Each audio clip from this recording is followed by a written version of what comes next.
రోజు రోజుకు కాంగ్రెస్ పార్టీ బలం పెరుగుతుందని పార్లమెంట్ ఎలక్షనే కాకుండా ఇక ముందు లోకల్ బాడీ ఎలక్షన్లో కూడా అందరం కలిసికట్టుగా పనిచేయాలని పార్లమెంట్ అభ్యర్థి రంజిత్ రెడ్డి నాయకులకు పిలుపునిచ్చారు.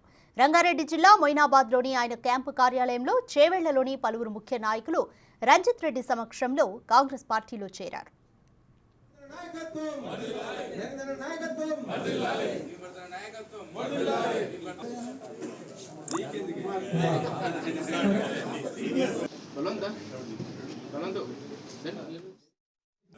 గ్రామంలో ముఖ్య నాయకులు అందరినీ కాంగ్రెస్ పార్టీలో చేరించడం జరిగింది.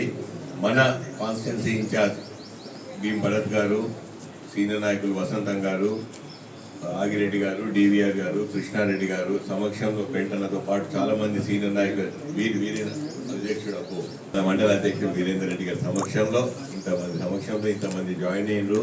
మన కుటుంబం పెరుగుతూ పోతుంది, మన బలం పెరుగుతూ పోతుంది. చేయగలుగుతాం, చేయని ఇంకా బలపరుస్తాం. మొన్న కాంగ్రెస్ శ్రేణులందరూ కష్టపడి కాంగ్రెస్ పార్టీని పగ్గాలు వచ్చినట్టు చేసారు.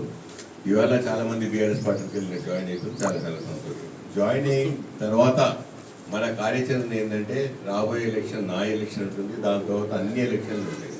మీ అందరికి పదే చెప్తున్నాను, నా ఎలక్షన్ అయినా మే 13 నా ఎలక్షన్ అయిపోతే జూన్ 4 కౌంటింగ్. ఆ మధ్యలోనే ఎలక్షన్స్ అవుతాయంట, గ్రామ పంచాయతీ గ్రామ సంస్థల body elections. So local body elections అన్నీ అవుతాయి కాబట్టి అందరూ నాతో సెమీఫైనల్ అనుకోండి మీరు. సో करेक्ट टाइम की ज्वाइन हुआ अलीवेट जहांगीर भाई, क्या सोच रहे थे? तो इससे क्या होता, आपको एक सेमीफाइनल मैच के जैसा रहता, ये खेल मेरा खेल आपका खेल बोल के सोच के खेलो, उसके बाद आपका फाइनल हो जाता जो भी. ఎన్నికల ప్రచారంలో భాగంగా గుంటూరు జిల్లా తెనాలి నియోజకవర్గంలో వైసీపీ ఎమ్మెల్యే అభ్యర్థి అన్నాబత్తుల శివకుమార్తో గుంటూరు పార్లమెంటు అభ్యర్థి కిలారి రోషయ్య భారీ ర్యాలీ చేపట్టారు. ఈ ర్యాలీలో వేలాది మంది కార్యకర్తలు, నాయకులు, అభిమానులు పాల్గొన్నారు. పార్లమెంటు పరిధిలో పార్టీ బలోపేతానికి కృషి చేయాలని ఆయన పిలుపునిచ్చారు.